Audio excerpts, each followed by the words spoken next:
नमस्कार, जनतंत्र टीवी देखना मेरे साथ मैं हूं शंकर दत्तपंत। खबरों की शुरुआत करते एक बड़ी खबर चंडीगढ़ से आ रही, जहां पर जेजेपी के संगठन में विस्तार हुआ है।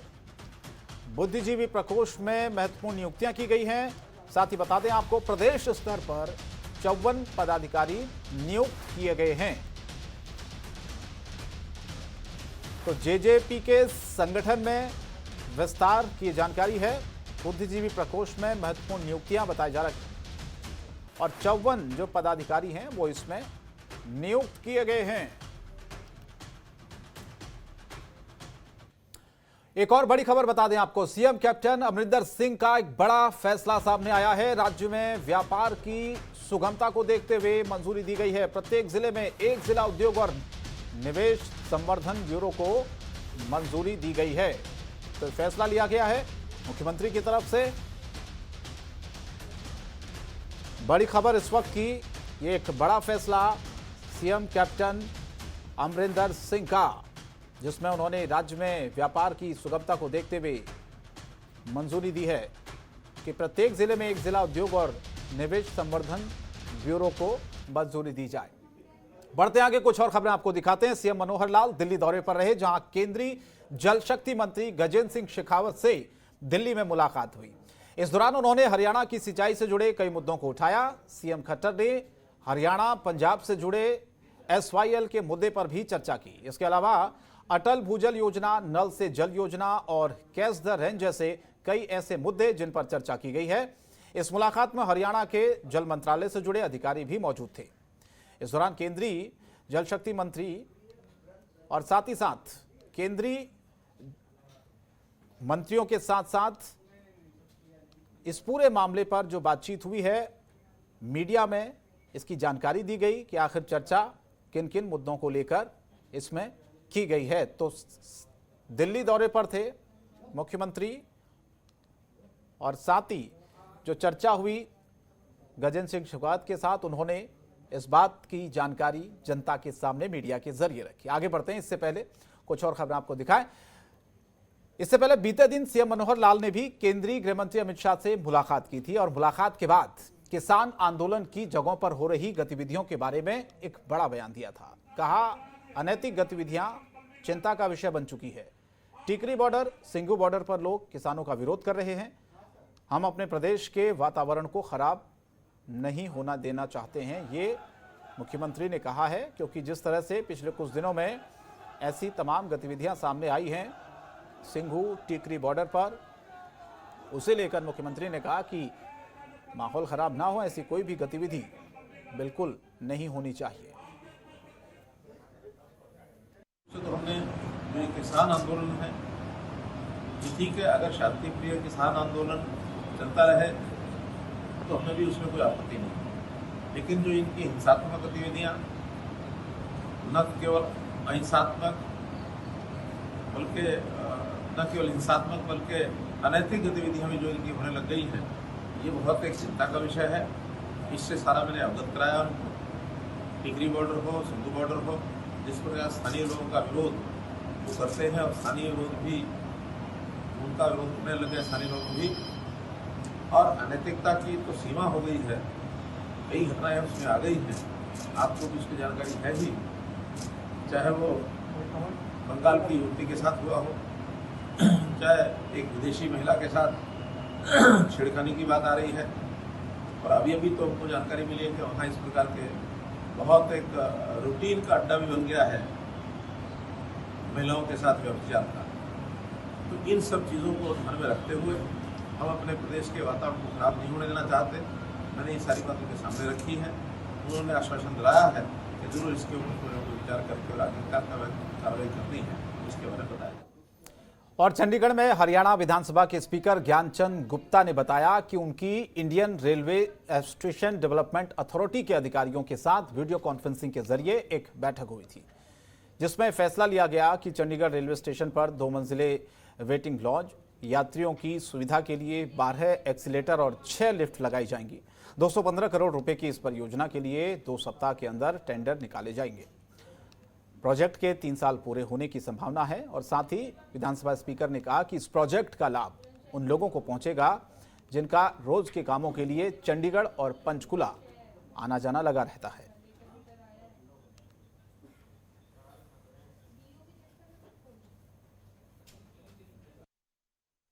इंटरनेशनल स्तर का रेलवे स्टेशन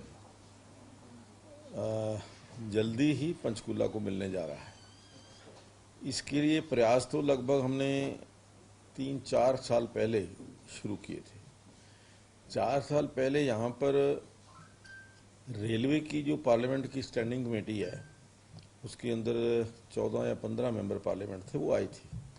उस समय हमने मांग की थी कि पंचकूला की तरफ का जो रेलवे स्टेशन का हिस्सा है उसको भी चंडीगढ़ की स्तर पर डेवलप किया जाए, चंडीगढ़ की तरह डेवलप किया जाए। उस कमेटी की मीटिंग के पश्चात फिर मैंने जो आदरणीय पीयूष गोयल जी जो रेलवे मंत्री हैं उनको एक पत्र लिखा था।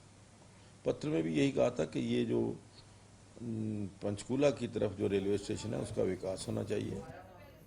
और वहीं कैथल में कांग्रेस नेता रणदीप सुरजेवाला ने हरियाणा सरकार पर हमला बोला है। कहा है कि हरियाणवी में कहूं तो खट्टर साहब और दुष्यंत चौटाला ने 600 दिनों में हरियाणा का इतना विकास कर दिया कि अब तो ये दोनों चंडीगढ़ से निकलकर प्रदेश के जिस भी क्षेत्र में जाते हैं लोग उन्हें तत्काल वापस भगा देते हैं।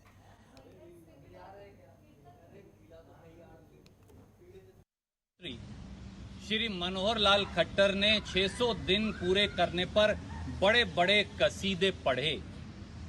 खट्टर साहब, इवेंट जीवी जी, सच्चाई ये है कि 600 दिन में आपने और आपके उप मुख्यमंत्री श्री दुष्यंत चौटाला जी ने इतना विकास करवाया है कि हरियाणा के लोग आप जहां जाते हैं वहां से उन्हें तत्काल भगा देते हैं कि कहीं विकास की ओवरडोज ना हो जाए। 600 दिन में 6 बड़े फेलियर जो हैं सरकार के, क्या उनका जवाब देंगे हरियाणा की 2.5 करोड़ जनता को?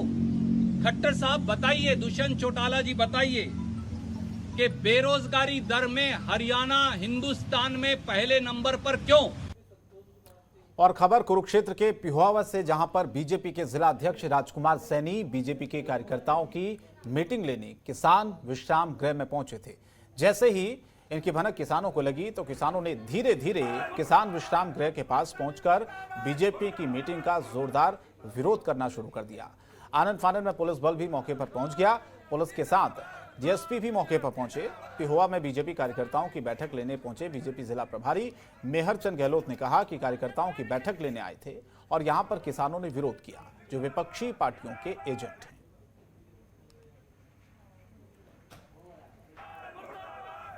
हमारे संगठन के कुछ कार्यक्रम में मिलने आए थे, दर्शन करने कार्यकर्ताओं के प्रभारी बनने। तो आपका विरोध हो रहा है, क्या कैसा लग रहा है? विरोध कर रहा है। देखो, ऐसे गुंडा तत्वों का कोई लेना देना नहीं है। देखो, किसान यहाँ कोई नहीं है। आप देख लो कौन किसान कौन है ये कौन है जी? अपने को नहीं पता कौन है।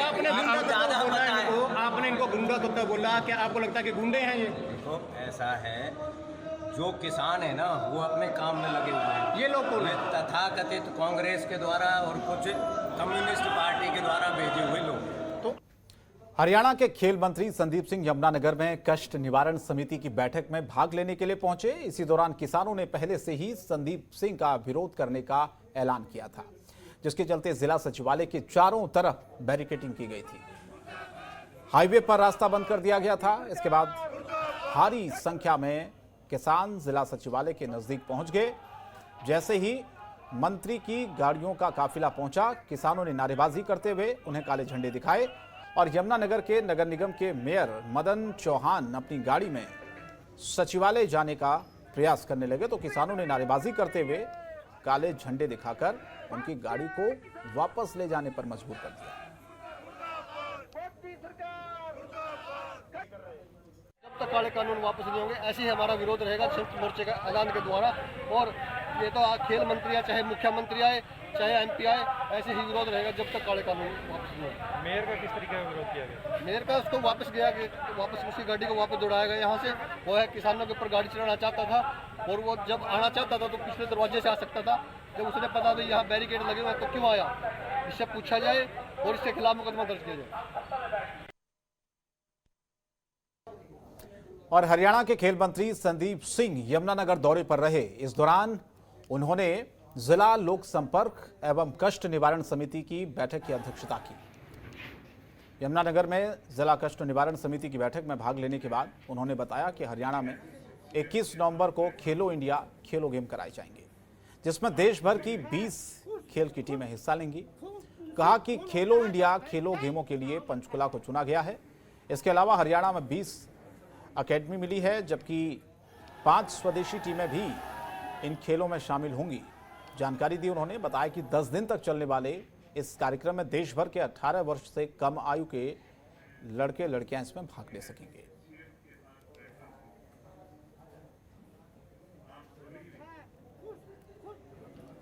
देखिए, इंफ्रा के ऊपर काफ़ी अच्छा काम चल रहा है और नवंबर 2021 को ये उसका उद्घाटन होगा। तो सबसे पहला काम होता है इंफ्रा रेडी करना, उसके बाद फिर बाकी की चीज़ें आती हैं। तो स्टेप बाय स्टेप हम चल रहे हैं। हमारी पूरी टीमें और सेंटर की टीमें और स्पोर्ट्स अथॉरिटी ऑफ इंडिया की टीमों के साथ लगातार बैठक भी चल रही है और जहाँ जहाँ प्रोग्रेस जहाँ जाकर होनी है हम उसी तरीके से लगे। सर किस लेवल का और किस ग्रेड का होगा जो खेल के? ये अंडर 18 का यूथ का होगा और ये देखिए कि पूरे देश का सबसे बड़ा गेम्स। और खबर फरीदाबाद से, जहां पर सुप्रीम कोर्ट के आदेश पर खोरी गांव में हजारों मकानों पर तोड़फोड़ चल रहा है। प्रशासन की ओर से होने वाली तोड़फोड़ की कार्रवाई को लेकर अब राजनीतिक पार्टियां भी मैदान में कूदने लगी है, जिसके चलते आम आदमी पार्टी के राज्यसभा सांसद सुशील गुप्ता फरीदाबाद पहुंचे। प्रेस वार्ता के जरिए लोगों से पुनर्वास की आवाज उठाई। इस अवसर पर उन्होंने सुप्रीम कोर्ट के आदेश की आड़ में तोड़फोड़ की कार्रवाई को लेकर प्रदेश सरकार, केंद्र सरकार पर जमकर कटाक्ष किए। प्रेस वार्ता के दौरान पत्रकारों से बातचीत करते हुए आप पार्टी के राज्यसभा सांसद सुशील गुप्ता ने कहा कि खोरी गांव में होने जा रही तोड़फोड़ सबसे बड़ा मुद्दा है। यहां लोगों के जो आशियाने हैं उनको उजाड़ा जा रहा है। उनके पुनर्वास की व्यवस्था सरकार की ओर से नहीं की जा रही है। सुप्रीम कोर्ट के आदेश का बहाना बनाकर हरियाणा सरकार अपनी पुनर्वास नीति को लागू नहीं कर रही है। सबसे दर्द भरा मुद्दा फरीदाबाद के अंदर ये है कि 50,000 लोगों के आशियानों को उजाड़ा जा रहा है, उसके पुनर्वास की व्यवस्था नहीं की जा रही। सुप्रीम कोर्ट के ऑर्डर को बहाना लेके हरियाणा सरकार अपनी पुनर्वास नीति को लागू नहीं कर रही। केंद्र सरकार जहां झुग्गी वहां मकान की जो पॉलिसी प्रधानमंत्री की है उसको लागू नहीं कर रही। इन गरीबों को आत्महत्या करने के सिवाय कोई रास्ता नहीं बचा है। 2 परिवार चले गए हैं और इसी तरीके से ये हालात रही तो पहले भूख से मरे, लॉकडाउन में इनको काम नहीं मिला, अब सरकार इनका मकान तोड़ के कोरोना में सड़क पे खड़ा कर रही है, इनके पुनर्वास की व्यवस्था नहीं कर रही है। आज मैं उनके पुनर्वास की व्यवस्था का मांग करने के लिए यहाँ पे आया हूँ। खबरों के निष्पक्ष विश्लेषण के लिए सब्सक्राइब करें Jantantra TV and press the bell icon. Never miss any update.